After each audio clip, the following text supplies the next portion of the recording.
is Hope FM. Sedcat, or South East Dorset Community Accessible Transport, is a charity dedicated to meeting the needs of vulnerable local people to prevent social isolation and loneliness. Its Chief Officer Natascha McAllister joins me this morning. Good morning to you, Natascha. Good morning. And may I say, well done. You're the first one this year to come in suitably dressed into the studio. Natascha, if you could see her now, she sat here like a little elf with her Christmas hat on, and I should be saying, ho, ho, ho. Sedcat, I mean, it's a charity, of course. Many people may maybe not realise that, but you've been going for a little while now, haven't you?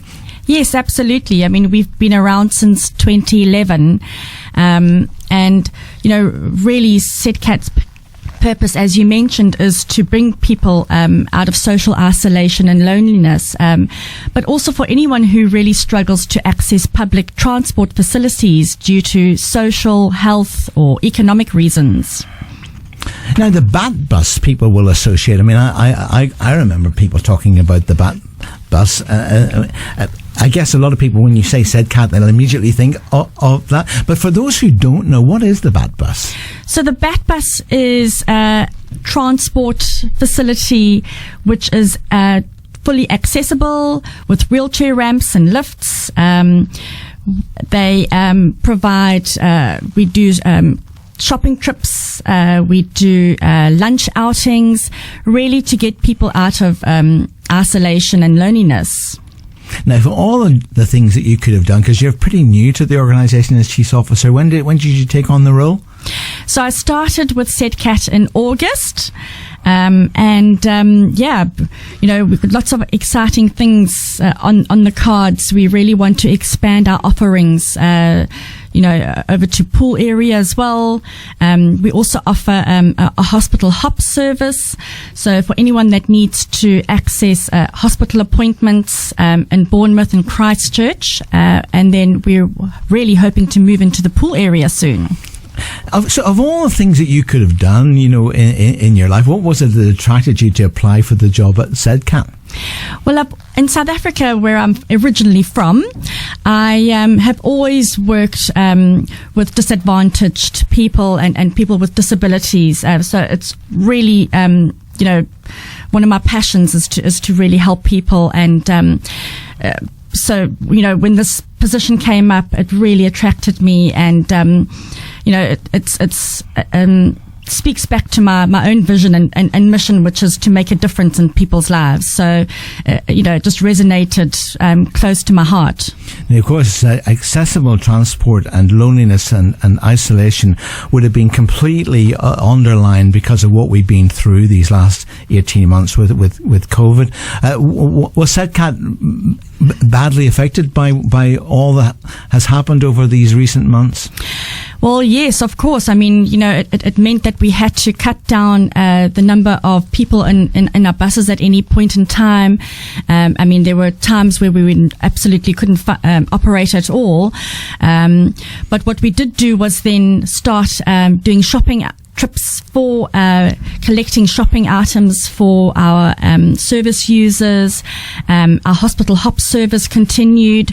We ensured that all our vehicles were, we put glass banners up and that to protect everybody, due to the COVID pandemic.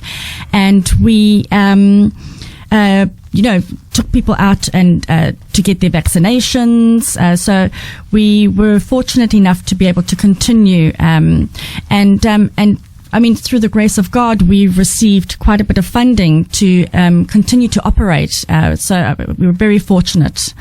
Now, I know that you rely on volunteers, and those are wonderful people. They make every charity turn, and you have, is there about 20 volunteers that you have? What do they do? What do they tend to get involved with? So our volunteers are predominantly volunteer drivers, and they do our community car service. So they would collect our service users and take them to perhaps a hair appointment or a doctor's appointment. But obviously through the pandemic, because it's quite a responsibility to transport people, we lost a lot of our volunteer drivers. So we are in desperate need of more volunteer drivers so that we can continue to serve our clientele, and be able to take them to their appointments. So anybody wanting to give to a charity and has a bit of time, we are in desperate need of some community car drivers. And of course, they would need to have a car. Absolutely, they need a car and a heart for people. But I guess also that it's not so much that you're not asking people to give loads of time, but just to be consistent in the time that they do give. Yeah, absolutely. And we're actually really flexible. So, if you've got a spare hour or two during your week, and spare a bit of time to transport someone, we will call you up and check if you're available. If you're not available, that's absolutely fine. So it is a very flexible role. One thing we should have mentioned, of course, is that if people come forward as community drivers, then you give them a mileage rate, don't you? Yes, absolutely. So we will give you 45p for every mile that you've travelled for us, and that goes from your residence to collecting someone and back again. So yes, I mean we do cover your costs. Now something else that you do, because you're located very close to us here at Castle Point, and you do shop mobility. So is that these little buggies and things that people can get in and sort of ride around doing their shopping? Yeah. So if you need to do any shopping at Castle Point, you can come through to us. And I mean, to mention, Castle Point really is one of the only shopping centres in Bournemouth area where you have 4 hours of free parking.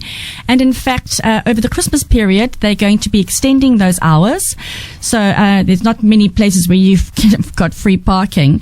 It's not just hiring mobility scooters or wheelchairs for Castle Point, but we also do long loans. So anyone that's coming down on holiday and needs a mobility scooter, or anybody that's perhaps broken a leg and needs aid, they can come through to us and hire our mobility scooters or wheelchairs for as long as they need it. Now, you've already had hundreds of people using your services. If we were to sort of profile who those people are they have been traditionally mainly elderly people. But what else can you tell me about your service users? Well, I mean, our service users can really be anybody with mobility issues. So, anyone that struggles for health reasons to get out and about can use our services. So it's not just for older people; it's for anybody. And you want to extend the service from where you are right now. And in what areas would you like to be developing? Well, we're looking at moving into the Poole area as well. So we want to start off with a hospital hop service based in Poole, because we've had a lot of requests to be out in the Poole area. There really is a big demand for people to get to hospital appointments at Poole.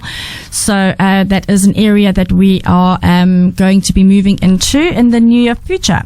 Now, I know people who are lonely, and particularly people who are isolated, are certainly some of the people that you want to see accessing these services, and quite rightly so. But of course, because of the fact that they are lonely and they are isolated, they must be very, very hard to reach. So would you be encouraging people who are listening to us right now to say, now, if you know somebody in your street, your next door neighbour, your friend or whatever, and you're listening to this service right now, for goodness sake, tell those people that you know are on their own. Absolutely. And, our drivers also, are so much more than just sort of a taxi service that just collects you and drops you off. They're there for you as a service user. When they take you to your hospital appointment, they'll actually take you to to your doctor. They'll wait for you. They'll help you back again. Even with your shopping trips, I mean, they'll help you with your shopping. So it really is more than just sort of a taxi service. And that's really important, isn't it? Because certainly during COVID, there were a lot of people who weren't even venturing out beyond their door. And even now, I guess it's a big step to begin to do what people were doing before. But so to have somebody there to encourage you and to help you is a big bonus, isn't it? Definitely. And I mean, obviously we really are aware of the COVID virus, and all our drivers practice really safe health and safety protocol to ensure that everyone is safe and protected from the virus. So what about costs? I mean, obviously it costs a lot of money to run a charity, and because you're offering accessible transport, it means, of course, that you're not charging the full rate for the provision of that. So how do you manage to keep those wheels turning, the books balanced? Well, I mean, to become a member, so you would need to become a member of Sedcat, and that is really only £10 a year. So it's an annual membership of £10.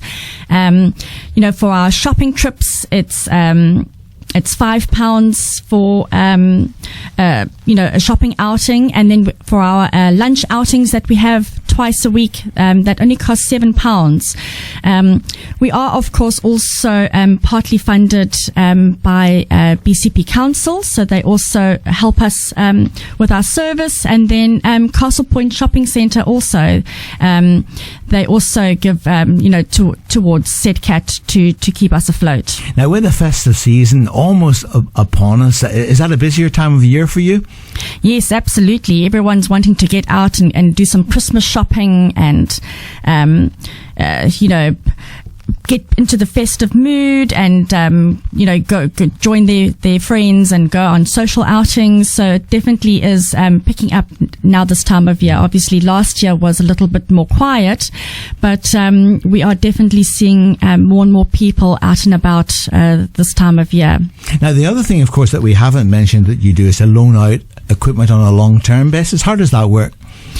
So again, I mean, we would deliver the scooter. If you need a mobility scooter or you need a wheelchair, we can deliver that for you, and we will bring it to your hotel room or wherever you need it, and then you can loan that for as long as you need it. Which is fantastic. Now, let's just go through the process. So first of all, you join Sedcat.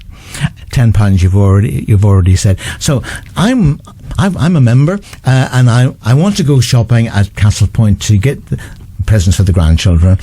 So what do I do now? I guess, do they go online if they're got access to computers, or use the telephone? How do they book? Yeah, I mean, at the moment, obviously, because most of our service users are people who don't always have access to internet, you would call in the day before. So if you need to go shopping the next day, you would call the day before between 10 and 11 o'clock and book your space for the following day, and then we will then let you know at in the afternoon what time the driver will collect you. So once we know how many people are going to be on the bus, we then map out the times that the driver will come and collect you. So a wee bit of planning ahead is really important, and of course the service is open to anybody of any age. The only criteria is that actually they have low income, that maybe they are isolated, because you're really trying to reach the most vulnerable with this service, aren't you? Yes, absolutely. So we really are, those that can't access public transport facilities because of social, health, or economic reasons. So those really are the people that we are trying to target. So here you are, a new person in a new job with a lot of challenges and a very worthwhile and exciting job. What would you like to be seeing, and what would you like Sedcat to look like sort of in 12 months' time? Well, I think definitely a bit of a re-image of our business. So at the moment, it looks like we're only servicing older people, but there are so many other demographics that also need our services. So, I mean, it could even be a university student that has mobility issues that needs to get out and about or get to university. So it really can be for anybody. So really, shaking up our image. And I suppose that if people are in doubt, just give you a call, and then you'll be able to say, "Oh yes, you qualify. We can help." Or if you can't, you're going to say that, aren't you? Absolutely. We also, unfortunately, because we are at the moment targeted to the Bournemouth area, we do look at sort of your postcode, so it needs to be within a certain postcode. But is that a BH postcode? Yes, that's correct. Yeah. So anyone that's within the Bournemouth area, give us a call, or if you have access to our website really is very user friendly, and we update it all the time. We have our lunch outings pre-booked up until the end of January at the moment, so you can go online and have a look and see where we're going to be going for lunch outings over the next few months. So if you just Google Sedcat, that'll bring you obviously to your social media pages and also to your website.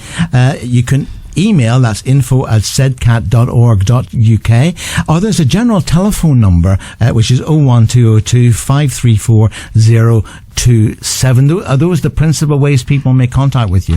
Yes, absolutely. So you can give us a call.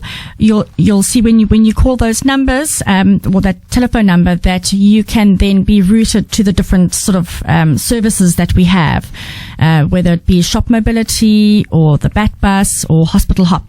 Yeah, and in fact, I've had a look at your website last night, and it is very accessible, very easy to use. So, guys, do go and check that out. And all the services that Natascha has been talking about this morning are listed there. Well, thank you so much. You'll have to come back and tell us, particularly as you're reaching out into Poole, are you getting close to being able to deliver services there? Well, we're at the sort of beginning stages at the moment, so we're working out logistics. We need to have a station in Poole where our transport, our vehicle can be, sat overnight. So we need basically, work out the logistics at the moment, but we really are hoping to be up and running by the latest end of January. This is Hope FM. This is